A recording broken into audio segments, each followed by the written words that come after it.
So hey guys, welcome to my YouTube channel. Guys, आज के इस वीडियो में हम बात करेंगे क्लास 10th हिंदी की सबसे महत्वपूर्ण वायरल प्रश्न जो कि 16 फरवरी आपके बोर्ड पेपर में छप चुका है। ठीक है, 101% ये जो क्वेश्चन है वो तहलका मचा दोगे अगर आप इस क्वेश्चन को पढ़कर जाओगे, क्योंकि ये क्वेश्चन बहुत ज्यादा इंपॉर्टेंट है और बहुत ज्यादा वायरल है। ये आपके बोर्ड पेपर में 16 फरवरी को अब देखने को मिलेगा जब आप एग्जाम सेंटर पे जाओगे तब। ठीक है, ये आपके पेपर में छप चुका और इसको आप देख लोगे ना तो 16 फरवरी को आप तहलका मचा कराओगे।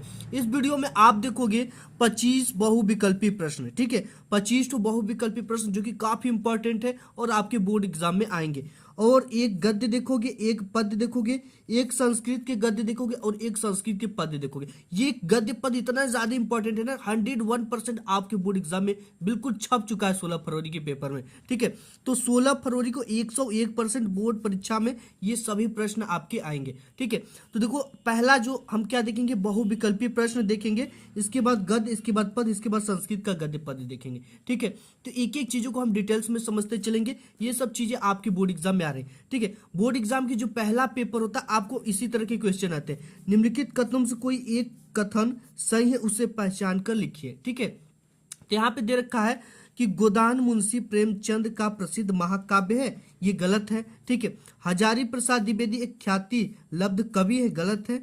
ठीक है, इसके बाद संस्कृत की 4 अध्याय रामधारी सिंह दिनकर की कृति है। ठीक है, तो ये वाला आपका क्या है, करेक्ट है। इसके बाद ममता कहानी के लेखक जयप्रकाश भारती नहीं, जयशंकर प्रसाद जी हैं। तो इस तरह से पहला क्वेश्चन आपके बोर्ड पेपर में इसी तरह से पूछेगा। ठीक है, तो ये आपको ध्यान रहेगा तभी आप याद कर लगा पाओगे नहीं। तो ये संस्कृति के 4 अध्याय रामधारी सिंह दिनकर की क्या है, कृति। ये वाला ऑप्शन क्या हो जाएगा, आपका करेक्ट हो जाएगा। नेक्स्ट क्वेश्चन आपके बोर्ड एग्जाम में आएगा कि गुनाहों का देवता, ठीक है, गुनाहों का देवता उपन्यास के लेखक है। ठीक है, कभी कभी ये भी पूछ देता गुनाहों का देवता किस विधा की रचना है। ठीक है, तो ये इसकी विधा क्या होगी, उपन्यास है। तो ये क्वेश्चन पूछ रहा है गुनाहों के देवता उपन्यास के लेखक हैं। दे रखा है कि धर्मवीर भारती है, कि जयप्रकाश जयशंकर प्रसाद है, कि अज्ञेय है, कि इलाचंद्र जोशी है। ठीक है, तो देखो गुनाहों की देवता जो लिखे आपकी वो धर्मवीर भारती जी का है। ठीक है, नेक्स्ट जो क्वेश्चन है, नेक्स्ट है कि अंजलि काव्य के रचयिता कौन है। ठीक है, अंजलि काव्य के रचयिता दे रखा वियोगी हरि, राम कुमार वर्मा, विष्णु प्रभाकर, राम नरेश त्रिपाठी। ठीक है, देखो अंजलि काव्य के जो रचयिता वो आपके राम कुमार वर्मा जी है। नेक्स्ट क्वेश्चन आपका है जन्मेजय का नागयज्ञ, ठीक है, किस विधा की रचना है। जन्मेजय का नागयज्ञ किस विधा की रचना है, नाटक है, कहानी है, कि आत्मकथा है, कि रिपोर्टाज है। ठीक है, जन्मेजय का नागयज्ञ जो है वो नाटक है और इसको किस लेखक ने लिखा है ये आपको कमेंट बॉक्स में कमेंट करके जरूर बताना है। ठीक, कहीं से भी खोज कर बताना है। इसके बाद नेक्स्ट क्वेश्चन है कि ठूठा आम किसकी रचना है। ठीक है, काफी इंपॉर्टेंट है। दे रखा है कि भगवत शरण उपाध्याय, रामधारी सिंह दिनकर, हजारी प्रसाद द्विवेदी, महावीर प्रसाद द्विवेदी। ठीक है, यहाँ पे जो ठूठा आम है इसके जो रचना किया है वो भगवत शरण उपाध्याय जी ने किया, यानी ऑप्शन नंबर आपका पहला क्या हो जाएगा, करेक्ट हो जाएगा। ठीक है, नेक्स्ट क्वेश्चन है नासिक के तोपाख्यान के लेखक है। दे रखा है लल्लू लाल, गोकुलनाथ जी, सदल मिश्र, सदा सुखलाल। ठीक है, तो आपका जो नासिक तोपाख्यान है इसके लेखक आपका सदल मिश्र जी हैं। नेक्स्ट क्वेश्चन देख लेते हैं, उसने कहा था किस विधा की रचना है, उपन्यास है, यात्रावृत्त है, कहानी है, कि आलोचना है। ठीक है, उसने कहा था एक क्या है, कहानी है। ऑप्शन नंबर तीसरा आपका क्या हो जाएगा, करेक्ट हो जाएगा। इसके बाद नेक्स्ट क्वेश्चन है कि त्याग पत्र के लेखक का नाम है। दरका की अमृतलाल नागर, मुंशी प्रेमचंद, जैनेन्द्र कुमार, जयशंकर प्रसाद। ठीक है, तो यहाँ पे त्याग पत्र के लेखक का नाम हो जाएगा आपका जैनेन्द्र कुमार। ठीक है, ऑप्शन नंबर आपका तीसरा क्या हो जाएगा, करेक्ट हो जाएगा। नेक्स्ट क्वेश्चन है कि अतीत के चलचित्र किस विधा की रचना है। ठीक है, दे रखा काव्य, नाटक, की आत्मकथा, की रेखा चित्र। ठीक है, अतीत के चलचित्र क्या है, रेखा चित्र है। ठीक है, अतीत के चलचित्र क्या है, रेखा चित्र है। और इस अतीत के चलचित्र को किसने लिखा है ये आपको कमेंट करके बता देना है। इसके बाद नेक्स्ट क्वेश्चन है आवारा मसीहा किसकी रचना है। ठीक है, दे रखा है जयशंकर प्रसाद की है, कि मुंशी प्रेमचंद की, कि रामधारी सिंह दिनकर की, विष्णु प्रभाकर की है। ठीक है, तो आवारा मसीहा जो रचना है आपका ये विष्णु प्रभाकर जी की रचना है। ठीक है, तो ऑप्शन नंबर आपका ये वाला चौथा क्या हो जाएगा, करेक्ट हो जाएगा। इसके बाद नेक्स्ट क्वेश्चन है उजली आग किसकी रचना है। उजली आग किसकी रचना है, दे रखा है कि रामधारी सिंह दिनकर, मुंशी प्रेमचंद, डॉक्टर राजेंद्र प्रसाद, अज्ञे जी। ठीक है, तो उजली आग जो रचना है वो आपका है रामधारी सिंह दिनकर जी का। नेक्स्ट क्वेश्चन है दुनिया रंग बिरंगी किसकी रचना है? देखा हरिवंश राय बच्चन, जयप्रकाश भारती, अमृत राय, डॉक्टर राम कुमार वर्मा। देखो दुनिया रंग बिरंगी आपके लिखे ये जयप्रकाश भारती जी, ठीक है। तो आपका ये वाला ऑप्शन क्या हो जाएगा? दूसरा करेक्ट हो जाएगा। इसके बाद नेक्स्ट क्वेश्चन और इम्पोर्टेंट है काफी, पंचपात्र निबंध संग्रह है किसका? प्रेमचंद जी का है, जयप्रकाश भारती का, वियोगी हरि, पद्मलाल पुन्नालाल बख्शी, ठीक है। तो देखो जो पंचपात्र निबंध संग्रह ये पद्मलाल पुन्नालाल बख्शी का, यानी ऑप्शन नंबर चौथा आपका क्या हो जाएगा? करेक्ट हो जाएगा। नेक्स्ट क्वेश्चन आपका है कि मेरे कॉलेज डायरी के लेखक है, ठीक है। तो आप लोग अपने कॉलेज के समय डायरी बनाए हो कि नहीं बनाए हो? बनाना जरूरी, ठीक है। मेरे कॉलेज डायरी के जो लेखक है वो दे रखा है डॉक्टर भगवत स्वरूप उपाध्याय, अज्ञे जी, डॉक्टर धीरेन्द्र वर्मा या डॉक्टर राम कुमार वर्मा। तो ये जो है आपका डॉक्टर धीरेन्द्र कुमार वर्मा मेरे कॉलेज डायरी के लेखक हैं। नेक्स्ट क्वेश्चन है कामायनी महाकाव्य के रचयिता है, ये तो आप जानते होंगे इसका उत्तर, ठीक है। सुमित्रा नंदन पंत, निराला, जयशंकर प्रसाद, धर्मवीर भारती। तो ये है आपके जयशंकर प्रसाद जी महाकाव्य, ये कामयानी महाकाव्य के रचयिता। नेक्स्ट क्वेश्चन है कला और बूढ़ा चांद के रचनाकार हैं, देखा है जयशंकर प्रसाद, गिरजा कुमार माथुर, हरिवंश राय बच्चन, सुमित्रा नंदन पंत, ठीक है। तो कला और बूढ़ा चांद के रचयिता जो है सुमित्रा नंदन पंत जी हैं। नेक्स्ट क्वेश्चन है कि पृथ्वीराज रासो के लेखक है, देखा है जगनीक है, चंद्र बरदाई है, पद्माकर है, शिवमंगल सिंह सुमन है, ठीक है। तो इसकी जो रचनाकार है पृथ्वीराज रासो की वो है चंद्र बरदाई, काफी इंपॉर्टेंट ये रचना है।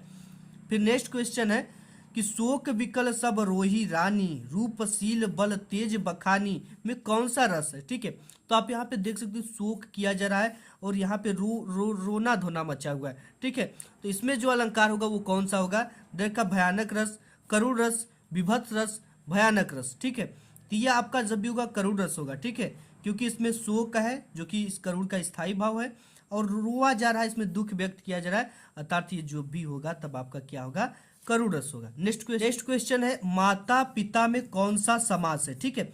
अब देखो माता पिता है और जब भी आपको, अब इसका रूल मैं आपको बताता हूं अभी, दे रखा है द्विगु समास है कि द्वंद्व समास है, कर्मधारय समास है कि बहुब्रीहि समास है, ठीक है। तो माता पिता जो है ये द्वंद्व समास है। कौन सा समास है? आप में दो ही समास है, द्वंद्व और द्विगु। तो ये कौन सा समास है? द्वंद्व। देखो द्वंद्व समास जब भी आता है तो इसके बीच में एक योजक चिन्ह लगा होता है, ठीक है। अगर ये चीजें नहीं लगेंगी तो ये पूछ देगा कि माता और पिता में कौन सा समास है, ऐसे भी आपके बोर्ड एग्जाम में पूछ सकता है, ठीक है। माता और पिता में कौन सा समास है, तो आपको क्या बताना है? द्वंद्व समास, जिसमें और शब्द का लोप होता है, ठीक है। लोप यानी लुप्त रहता है, इसको हटाने पर और लग जाता है, ठीक है। तो इसमें कौन सा आपका समास होगा? द्वंद्व समास। नेक्स्ट क्वेश्चन देख लेते हैं। नेक्स्ट है कि सप्तर्षि में कौन सा समास है, ठीक है। अब देखो इसमें संख्या होती है, संख्या या समूह होता है, तो उसमें जब भी होगा तो कौन सा समास होगा ये मैं आपको बताऊंगा। देखा कि सप्तर्षि में कौन सा समास होता है? द्वंद्व, बहुब्रीहि समास, कर्मधारय समास, द्विगु समास, ठीक है। दो ही समास आपके बोर्ड एग्जाम में आएंगे, या तो द्वंद्व पूछेगा या तो द्विगु। तो ये होगा द्विगु समास आपका। देखो सप्तर्षि का मतलब हो गया 7 ऋषियों का समूह, सप्त यानी 7, ऋषि मतलब ऋषियों का समूह, ठीक है। इसमें देखो संख्या समूह आता है, इसमें जरूर रहेगा, ठीक। जैसे नवरत्न हो गया, नवरत्नों का समूह, ठीक है। चौराहा हो गया, 4 राहों का समूह। अब देखो ये क्या है? देखा कि कपूर का तत्सम होगा, ठीक है। तत्सम होगा मतलब शुद्ध रूप होगा, देखा कोपार होगा, कोसकार होगा कि कर्पूर होगा कि कपूर होगा, ठीक है। तो कपूर का जो तत्सम होगा वो आपका कर्पूर होगा। नेक्स्ट क्वेश्चन देख लेते हैं। नेक्स्ट है आंख का पर्यायवाची है, ठीक है। दे रखा चक्षु, नयन, नेत्र, इनमें से सभी, ठीक है। तो ये सभी किसके पर्यायवाची है? नेत्र, नयन, चक्षु, आंख के पर्यायवाची, तो इसमें से सभी करेक्ट हो जाएगा। नेक्स्ट क्वेश्चन आपका दे रखा है 23 नंबर, इत्यादि में कौन सी संधि है, ठीक है। अब देखो आप में केवल आप यर संधि पढ़े हो, ठीक है। 10th में केवल यर संधि पढ़े हो। इत्यादि में देखा दीर्घ संधि की, यर संधि की, गुण संधि की, वृद्धि संधि, तो इसमें यर संधि हो जाएगा, ठीक है।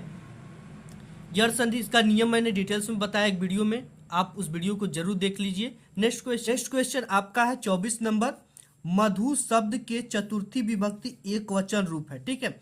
विभक्ति और वचन पहचानने की ट्रिक हमारे चैनल पे अवेलेबल है, आप वहां से जाकर देख लो, बिल्कुल इजी तरीके से आप पहचान लोगे, ठीक है। तो मधु शब्द के चतुर्थी विभक्ति एक वचन रूप है, मधुना है कि मधुने है कि मधुभ्याम है कि मधुना है, ठीक है। तो चतुर्थी में क्या आता है? मधुने ही आता है, तो आपका ये दूसरा वाला क्या हो जाएगा? मधुने करेक्ट हो जाएगा। फिर नेक्स्ट क्वेश्चन आपके बोर्ड एग्जाम में पूछेगा असम हस धातु की किस लकार का रूप है। ठीक है, दे रखा लंग लकार, लट लकार, लोट लकार, लिट लकार। ठीक है, तो ये लंग लकार का रूप है। नेक्स्ट देख लेते हैं। नेक्स्ट गाइस आपके बोर्ड एग्जाम में ये वाला गद्यांश जरूर आएगा। ठीक है, ये गद्यांश जो है वो very very very very important है। आप जितना वेरी लिख दो उतने ज्यादा ये इंपॉर्टेंट है। ये इसको कैसे सॉल्व करना है कि पूरा का पूरा नंबर मिले, और सॉल्व करने का जो सही तरीका वो क्या है। देखो इसमें दे रखा है कि एक प्राचीन विद्वान का वचन, विश्वास पात्र मित्र से बड़ी रक्षा रहती, जिसे ऐसा मित्र मिल जाए उसे समझना चाहिए कि खजाना मिल गया। विश्वास पात्र मित्र जीवन की एक औषधि है। ठीक है, ये इस तरह से पूरा गद्यांश दे रखा है और ये आपके बोर्ड एग्जाम में देगा। ठीक है, देने के बाद इससे पूछ देगा उपयुक्त गद्यांश का संदर्भ लिखिए, और ये क्वेश्चन पूछेगा कि जो रेखा खींचा गया है शब्दों के नीचे उसकी व्याख्या कीजिए, और एक हिस्से से रिलेटेड क्वेश्चन रहेगा। अब देखो किसकी हमें व्याख्या करना है। ये जो रेखा यहाँ से लेकर यहाँ तक खींचा गया, केवल और केवल इन्हीं की व्याख्या करना है। ठीक है, जो यहाँ से लेकर यहाँ तक खींचेगा। अब इसकी व्याख्या कैसे करनी, सबसे पहले हमें इसका संदर्भ लिखना पड़ेगा। संदर्भ से भी पहले हमको क्या लिखना पड़ेगा, हिंट्स लिखना पड़ेगा। हिंट्स क्या है, शुरू के 2 शब्द लेना है और अंत के 2 शब्द लेना है। ठीक है, परख होती है लेना, या होती है ले सकते हैं, परख होती है। तो सबसे पहले हम इसको हिंट्स डालेंगे, एग्जामिनर इसी चीज को देखता है। तो गाइस यहाँ पे सबसे पहले आपको ऊपर क्या लिख लेना है, प्रश्नोत्तर संख्या। ठीक है, बोर्ड एग्जाम की कॉपी में सबसे पहले आपको लिखना है प्रश्नोत्तर संख्या। ठीक है, ये पहले के अंतर्गत आएगा तो ब्रैकेट में लिख देना पहला, और पहला इसमें क ख ग देगा, क करे तो क लिख देना, ख करे तो ख कर। इसके नीचे इस तरह से 2 पाई खींचना है। ठीक है, ये हो गया हमारा। अब इसके बाद हिंट्स क्या देना, देखो एक प्राचीन। ठीक है, तो यहाँ पे लिखना है गद्य, इस तरह से गद्य लिखने के बाद यहाँ पे हिंट्स लिखना एक, और लिखना है प्राचीन। फिर इसके बाद लगाना है dash dash dash dash, last में क्या है, परख होती है। तो यहाँ पे लिख देना परख होती है। ठीक है, ये होता है एग्जामिनर के लिए हिंट्स, क्योंकि यहाँ पे आपके बोर्ड एग्जाम में 2 ठो गद्यांश देता है। ठीक है, तो ये पता चलता है एग्जामिनर को कि आपने कौन सा किया है। लास्ट में देखिए यही परख होती है। ठीक है, इसको हमने लिख दिया। अब लिखने के बाद हमें क्या डालना है, हेडिंग। इसके बाद हमें संदर्भ हेडिंग डालना है। तो यहाँ पे हम डाल देंगे संदर्भ, और संदर्भ में क्या लिख देंगे, यहाँ पे संदर्भ इसका। तो संदर्भ कैसे लिखना आपको, सही तरीका क्या है बोर्ड प्रस्तुत, इस तरह से आपको लिखना प्रस्तुत। ये गद्यांश तो गद्यांश लिखना है, गद्यांश हमारी पाठ्य पुस्तक। ठीक है, पाठ्य पुस्तक। इसके बाद देखो हिंदी से लिया गया है, तो हिंदी को ऑलवेज किस पेन से लिखना है, ब्लैक पेन से। ठीक है, इस तरह से हमने लिख दिया। इसे इन्वर्टेड कॉमा करना है, हिंदी के गद्य खंड में। ठीक है, ये किस खंड में संकलित है, गद्य खंड में, गद्य खंड में संकलित। संकलित।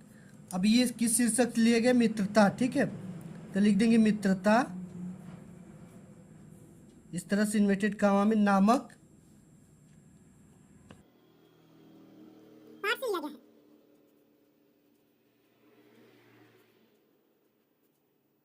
ठीक है, अब इसके बाद लिखेंगे इसके लेखक। इसके लेखक कौन है, इसके लेखक आचार्य रामचंद्र शुक्ल। ठीक है, इस तरह से आपको रिलेटेड कॉमा लगाना है, और यहाँ पे लिखना आचार्य रामचंद्र,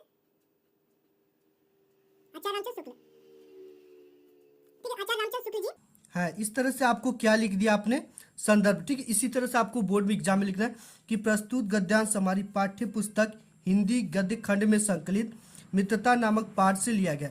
इसके लेखक आचार्य रामचंद्र शुक्ल है। ठीक है, अब इसका क्या करना है, रेखांकित अंशों की व्याख्या करने के लिए आपको इसमें बोलेगा उपयुक्त रेखांकित अंश की व्याख्या कीजिए। ठीक है, अब किसकी व्याख्या करना है, इसकी यहाँ से लेकर आपको यहाँ तक व्याख्या करना है कि एक प्राचीन विद्वान का वचन है कि विश्वासपात मित्र से बड़ी रक्षा रहती है, जिसे ऐसा मित्र मिल जाए उसे समझना चाहिए कि खजाना मिल गया।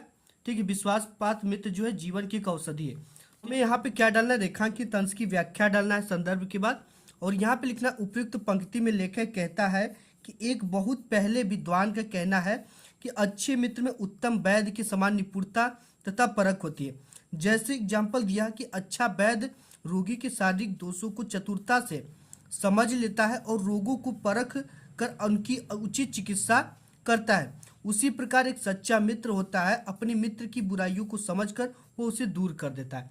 ठीक है, तो इसी प्रकार से आपको इसकी क्या लिखना है, व्याख्या करना है रेखांकित अंशों की।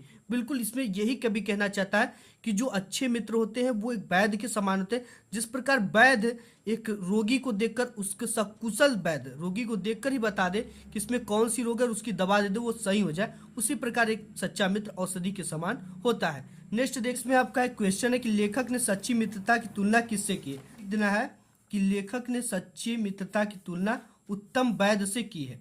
किससे की है? लेखक ने सच्ची मित्रता की तुलना उत्तम वैद्य से की है। नेक्स्ट देख, नेक्स्ट आपका पद्यांश है और ये वेरी वेरी इंपॉर्टेंट पद्यांश है। ठीक है, आप इसमें जितना भी बेरी लिख लो ये कम है, क्योंकि बहुत ज्यादा इंपॉर्टेंट है और आपके बोर्ड एग्जाम में आएगा।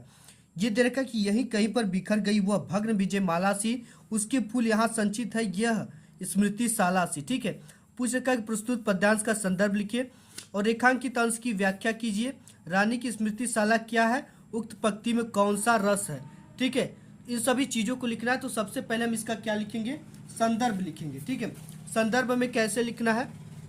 सबसे पहले शुरू के 1 से 2 शब्द और लास्ट के 1 से 2 शब्द लेना है। और यहाँ पे हिंट्स क्या देना है आपको? पद्य कर रहे हो तो यहाँ पे डाल देना है पद्य। ठीक है, हम गद्य किए गद्य डाले, पद्य करें तो पद्य डालेंगे। यहीं कहीं आपको डाल देना है, यहाँ पे यहीं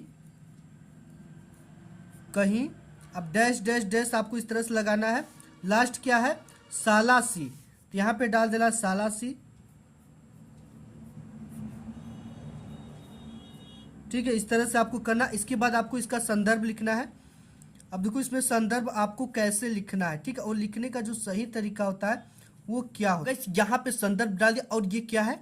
हम पद्यांश को हल करें। ठीक है, तो लिखेंगे प्रस्तुत पद्यांश हमारी पाठ्य पुस्तक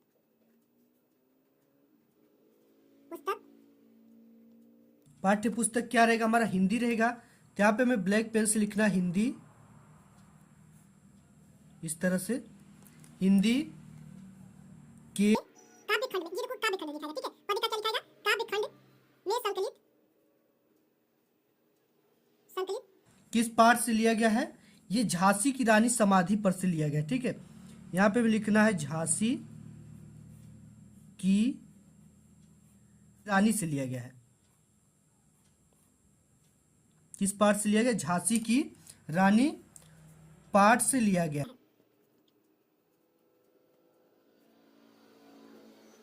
और इस पाठ की जो रचयिता है, लेकिन इस पाठ के रचयिता या कवित्री भी आप लिख सकते हो। ठीक है, इस पाठ के कवित्री या रचयिता दोनों लिख सकते हो। ठीक है, आप रचयिता जो है वो सुभद्रा कुमारी चौहान जी हैं। कौन है कवित्री इसकी? सुभद्रा कुमारी चौहान। सुभद्रा कुमारी चौहान इसकी लेखिका है, कवित्री है। तो इस तरह से आपको लिखना है बोर्ड एग्जाम। प्रस्तुत पद्यांश हमारी पाठ्य पुस्तक हिंदी के काव्य खंड में संकलित झांसी की रानी पाठ से लिया गया और इस पाठ की कवित्री सुभद्रा कुमारी चौहान है। नेक्स्ट देख लेते हैं। नेक्स्ट आपको इसकी व्याख्या करने के लिए कहता है जो ये लाइन खींची गई। ठीक है, तो इसका लाइन जो खींचा गया यही कहीं पर बिखर गई वो भग्न विजय माला सी। तो इसी का हमें क्या करना है? रेखांकित अंश की व्याख्या करना है। देखो यहीं कहीं पर बिखर गई का मतलब होता है कवित्री जो है झांसी की रानी की समाधि का परिचय देते हुए कहती हैं कि जिस प्रकार कोई विजय माला टूटकर बिखर जाती है उसी प्रकार झांसी की रानी का अंग काटकर वहां जहां बिखरे होंगे वह स्थान यही कहीं पर है, इस समाधि के आसपास ही रहा होगा। ठीक है, यही चीजें कहती है जब उनके पूरा वो जहाँ पे वो मर गई थी उनकी पूरी हड्डी बिखर गए थे और वो हड्डी एक जगह इकट्ठित कर दिए गए थे, तो वो कहती कि उनकी जो मृत्यु होगी यही कहीं पर होगी। ठीक है, यही चीजें इसमें कवित्री ने हमें बताया है। अब इसके नीचे क्वेश्चन देता है, रेखांकित अंश की व्याख्या हमने कर लिया। रानी की स्मृतिशाला क्या है? ठीक है, तो यहाँ पे झांसी की रानी की जो स्मृतिशाला है उनकी समाधि है। क्या रहेगी उनकी स्मृतिशाला? उनकी समाधि। ठीक है, इसके बाद पूछ रहा है कि इसमें कौन सा, उक्त पंक्ति में कौन सा रस है? ठीक है, तो आप देखो इसमें यही कहीं पर बिखर गई वो भग्न विजय माला सी, इसमें कौन सा रस होगा? वीर रस। ठीक है, तो आपको लिख देना कि उक्त पंक्ति में वीर रस है। नेक्स्ट देख ले, नेक्स्ट आपका आ जाता है यहाँ पे संस्कृत का गद्यांश। ठीक है, और ये संस्कृत गद्यांश का जो है ये वेरी वेरी इंपॉर्टेंट है, काफी ज्यादा इंपॉर्टेंट है और ये बोर्ड एग्जाम में बार बार पूछा गया। तो देखो यहाँ पे इसका भी हमें क्या करना है? हिंदी में अनुवाद करना और इसका संदर्भ लिखना है। ठीक है, तो ये दे रखा कि अस्माकं संस्कृति सदा गतिशीला वर्तते, हमारी जो संस्कृति है वो हमेशा ही गतिशील है, ठीक है, सदा गतिशील है। और यहाँ पे दे रखा मानव जीवन से संस्कर्तुम ऐसा यथा समयम नवा नवा विचार धाराम स्वीकरोति, मतलब कि ये क्या करती, मानव जीवन को ये संस्कृतम मतलब कि क्या करती, संस्कारित करती है। ऐसा यथा समय, यह समय के अनुसार नवा नवा नया नया विचारधारा स्वीकरोति, ठीक है, मतलब विचारधारा को स्वीकार करती है। नवा शक्ति च प्राप्नोति, नए शक्ति को प्राप्त करती है। अतः दुराग्रह नास्ति, इसका कोई भी हठ ही नहीं है, ठीक है। यतः जो युक्ति युक्तम, मतलब कि जो उचित और कल्याणकारी है, ठीक है। च तदत्र सहर्षम गृहीतम भवति, ठीक है। तो देखो यहाँ पे च का मतलब हो गया और, ठीक है, तदत्र मतलब यहाँ, इसलिए यहाँ सहर्ष मतलब कि हर्षपूर्वक गृहीतम भवति, लोग रहते हैं, जो कि एक हर्षपूर्वक मतलब रहना हो गया, ठीक है। एतस्या गतिशीलताया रहस्यम मानव जीवन से शाश्वत मूल्येषु निहितम, इसका मतलब हो गया, देखो यहाँ पे क्या, एतस्या गतिशीलताया है, इसकी गतिशीलता का रहस्य जो है मानव जीवन पर शाश्वत मूल्येषु, ठीक है, शाश्वत मूल्येषु का मतलब हो गया सदा सदा रहने वाले आदर्श, निहित तदा यानी कि तब, यथा यानी जैसे, सत्य प्रतिष्ठा, सर्वभूतेषु, ठीक है, सर्वभूतेषु मतलब हो गया सभी प्राणियों को, समभाव यानी समभाव, विचारेषु मतलब विचार, औदार्यता मतलब उदारता, आचार्य मतलब आचरण, दृढ़ता और चेती मतलब निहित होना चाहिए। अब हमें इसका क्या लिखना है, इसका लिखना हमें सबसे पहले संदर्भ लिखना है, ठीक है। अब संदर्भ हमें कैसे लिखना है, इसका सबसे पहले हेडिंग डालना है संदर्भ इस तरह से, और संदर्भ में क्या लिखना है, प्रस्तुत संस्कृत गद्यावतरण, प्रस्तुत संस्कृत गद्यावतरण हमारी पाठ्य पुस्तक, ये पाठ्य पुस्तक हिंदी से लिया गया है, तो लिख देंगे पाठ्य पुस्तक हिंदी, हिंदी के संस्कृत खंड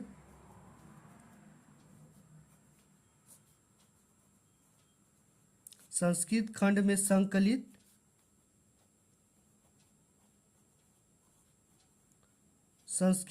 संकलित ये आपका लिया गया है, जो पाठ लिया गया है वो भारतीय संस्कृति से लिया गया, ठीक है। तो इसे इन्वर्टेड कॉमा में लिख देंगे भारतीय संस्कृति पाठ से लिया गया है।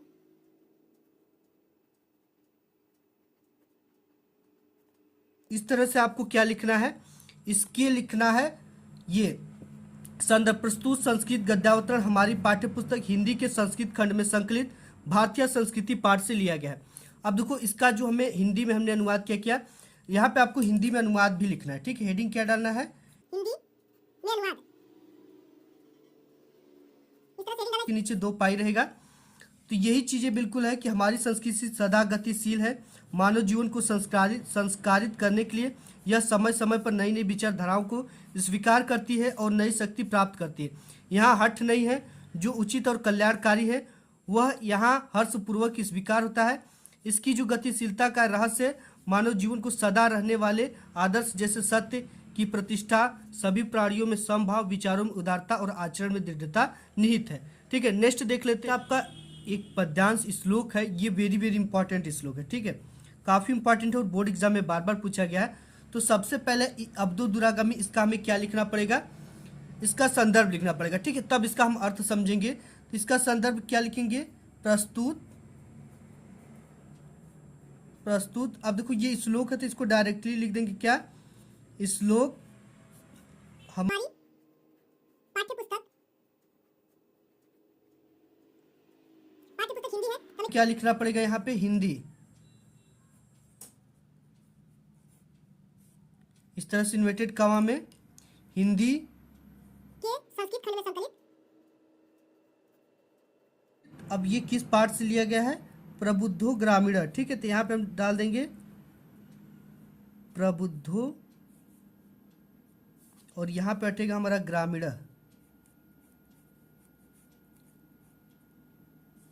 ग्रामीण नामक पाठ से लिया गया है। ठीक है। इस तरह से हमने लिख दिया कि प्रस्तुत श्लोक हमारी पाठ्य पुस्तक हिंदी के संस्कृत खंड में संकलित प्रबुद्धो ग्रामीण नामक पाठ से लिया गया है। अब देखो इसका क्या मतलब, अपदो दुरागमी यानी बिना पैरों का है।